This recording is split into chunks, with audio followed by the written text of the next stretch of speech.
Hello friends, this is Cara-Renee with B.Reborn Art and Healing. Today I'm creating my last project for Sean Petit's creative team.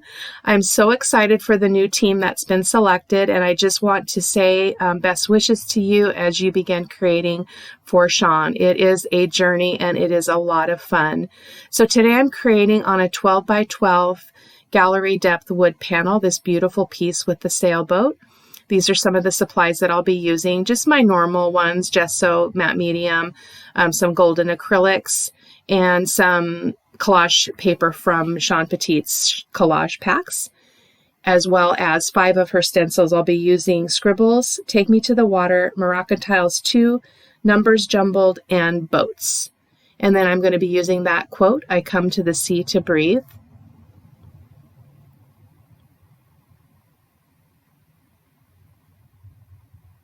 I'll be using that stencil just for those star things. I don't know what they're called, but I like them.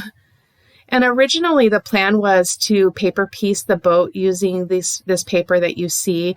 I knew early on in the process that that was not going to work, just for my style and my level of expertise or lack thereof.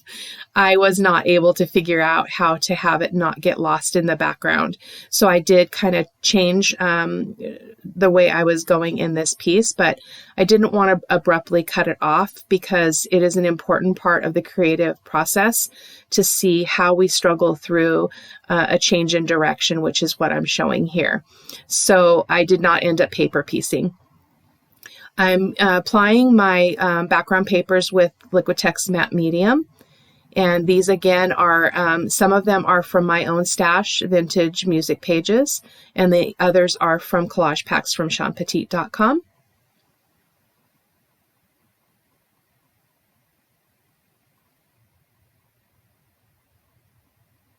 I really love that paper because as it's printed, it looks wrinkled, which I just love that. I love the vintage papers so much, and I wish that I had another resource for getting them, but I keep trying. And then just finishing up that surface, wanting to make sure that I get paper on all of it. And I'm going to be pushing back some of that, that print with some gesso and some paint.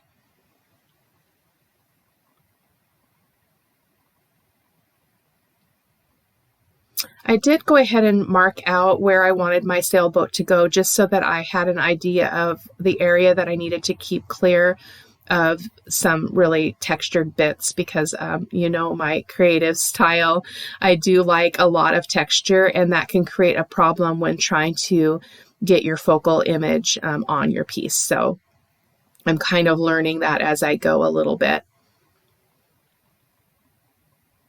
So I'll be using some gesso, and that's transparent yellow oxide that I'll be using there, or excuse me, I'm sorry, that's raw sienna.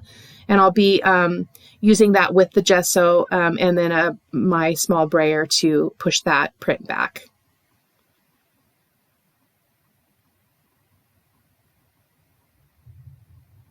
I wasn't concerned about having color behind the boat. I just didn't want any texture. So hopefully I'll be able to still see the lines. I created this a couple weeks ago, so it's been a little while between creating and doing the voiceover. Coming in with some cobalt turquoise and doing the same thing. Using both the turquoise and the gesso, and then the brayer to brayer that out and kind of push that color around.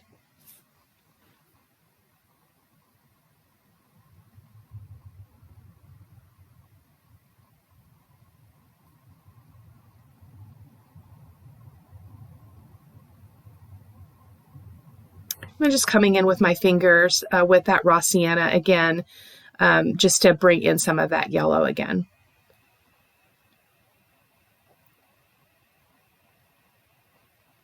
Just to have a hint of that sunny color. I really like how it turned out in the final piece. Just it's kind of got a glow to it, which is really beautiful. And I made sure I dried that really good before I move on to the next step, which is what I always do. And I strongly suggest that you do it too so that you don't get a bad surprise. So I'm going to be using my Liquitex modeling paste and just applying the modeling paste through the stencil on those bits. Those, I don't know what they are called, but they're nautical anyway.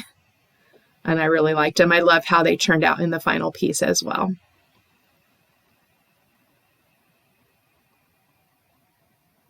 And I'm using some Deco Art crackle paint and going here and there around the piece. And this is the part where I was wanting to be really careful of where the boat was going to be.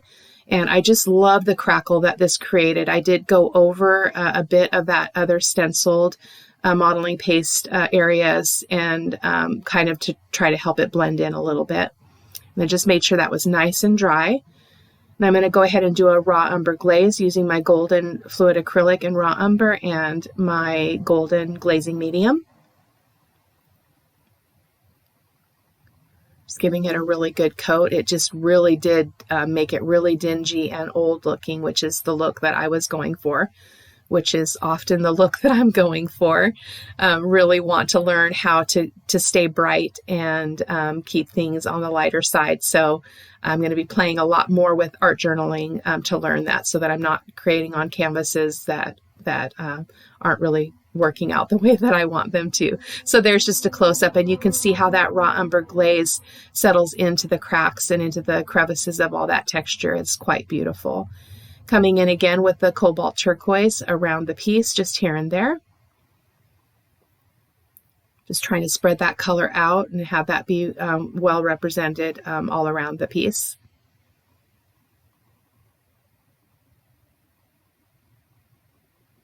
Just loved the texture though. It's so beautiful. In the final piece, it was just extraordinary. Now I'm coming in with this is a high flow. I believe it is also the transparent yellow oxide. But all of the supplies will be listed on the blog, on Sean's blog, when this gets posted. So you can go ahead and hop on over and check that out. And I made it run from the top as well as from the bottom. And I went back to my tried and true technique of attaching the stencil to a piece of chipboard and applying the texture paste through the stencil and then cutting that design out. It really works well for me. It's just, it's kind of a no-fail kind of thing that I really enjoy. So I did it again because the paper piecing just was not working for me. So I'm giving it a good coat. I did have some trouble there on the bottom left where I know that the modeling paste went under the stencil, but I deal with that after I get that lifted off. So making sure that the coat is just as even as possible there. I really love doing it on the chipboard because I can cut it out and I have a really tangible three-dimensional piece to work with. So I did make sure that that was fully dry before I move on to cutting it out. And so I did cut out part of this just so you don't have to watch me do all this cutting. It was a little bit easier than some that I've done because a lot of the edges were straight. So again, I did make sure that that was nice and dry. And I also did kind of use my finger and create some texture with that texture paste on all of those pieces, as you'll see as I move along. So I'm using my Ranger Black Archival ink to go ahead and stencil on some of these elements from the stencils onto the pieces of the boat. A little bit of script, a little bit of numbers, and then those other nautical symbols of whatever they're called. This doesn't end up showing up a lot. You'll see as we move through that I finished the video with the boat being mostly yellow with some blue highlights. I did come back off camera and fix that, which you'll see in the final photos. It just wasn't working out. And I didn't really realize that I didn't like it until I was already done with the video. So, and again, sometimes that is just part of the process as well. So giving that a good coat of the raw sienna on all of the pieces. I really liked it because it was not too opaque, so you could still see a lot of that stamping behind or under the paint. So now I'm just playing with the placement of my boat pieces. Had a lot of challenge with this because I didn't really look at how the boat was shaped before I stuck it in the water, so I had to really play around with that. So That is another really important part of the process, is you do want to make sure if you're using modeling paste with your stencils that you're sticking it in water right away.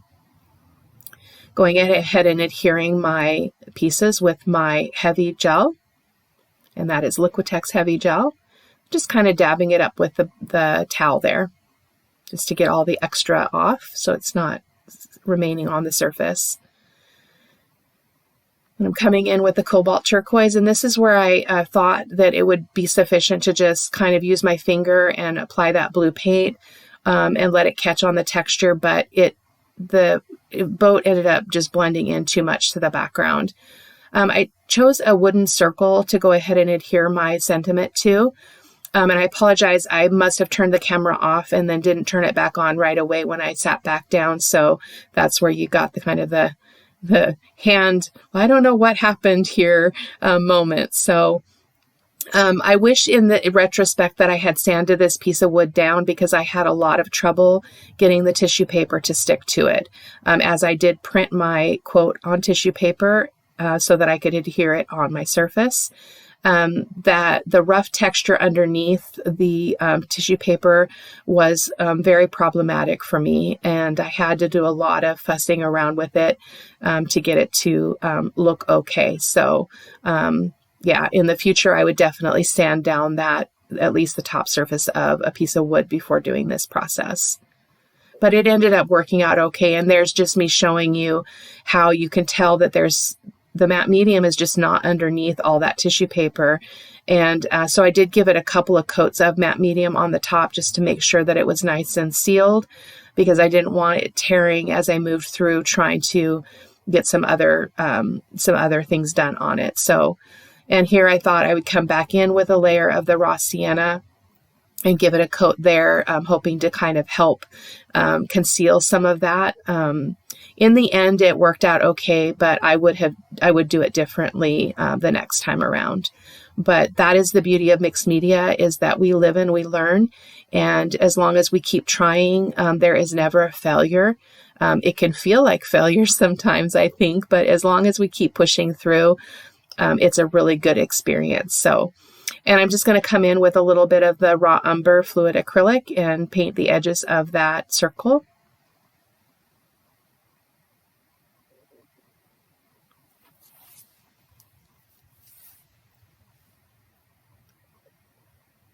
And then just using my finger just to kind of, again, skip that raw umber paint around here and there. There was quite a bit of texture on this wood piece that I'm catching, even though there's tissue paper on it. Had to be really careful because the risk of tearing that tissue paper at this point was pretty high. So I was thankful that I didn't actually tear it, so I didn't have to start over. I kind of wished that I had paused and just did the sentiment again, but I didn't.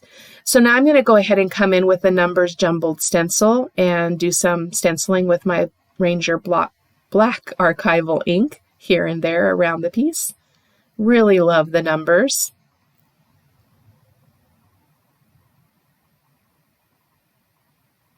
And this piece does look very similar to many of the pieces that I create. And so even though that's kind of my comfort zone and it's what I know, as an artist, I am working on expanding and exposing myself to different techniques so that I can create some more variety in my art. So there I'm just kind of playing with the placement of that sentiment because, again, I didn't want some of the texture I didn't want to disappear and I didn't want it to be covered over. So that's why I ended up deciding to put it to the right of the boat there. Coming in with the Moroccan Tiles 2 stencil and doing some stenciling as well with my black archival ink. Again, just here and there, not a lot. I decided I needed a little more numbers. You gotta have more numbers.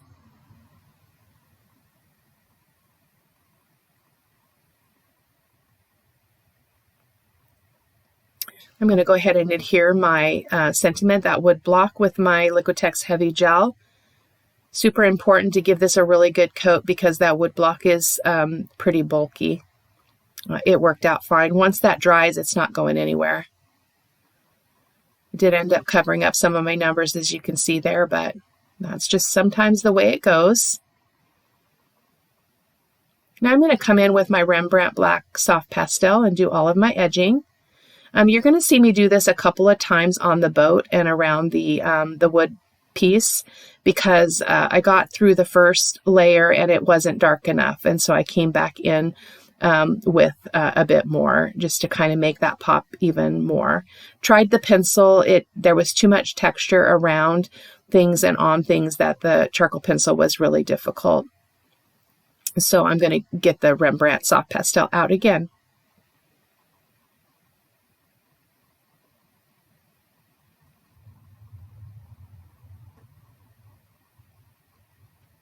And there's the second round. This was really important, and I think it really helped make this really pop off the canvas. And again, as I mentioned before, I do come back and do some more finessing on this piece. On the boat, I felt like it just was blending into the background too much. So I'm coming back in, touching up those words again, because they still seem to be a little bit light and broken. So just using a permanent pen there to do that. And then realized that that was a Sharpie and that I was not going to be able to blot it up at all, but that's okay. So I hope that you enjoyed the video. I hope that you'll check out all of Sean Petit's channel. Amazing art, amazing artists. I hope that you will check out my channel as well. Again, this is my last video for Sean Petit's team. I am so incredibly grateful for the opportunity. I would have never imagined that I'd be doing this. So thank you so much. Even though I didn't fill in the E there, it is on there. I hope that you enjoyed. I hope that you learned something, and I hope that you'll continue to check back and watch the new team as they begin creating.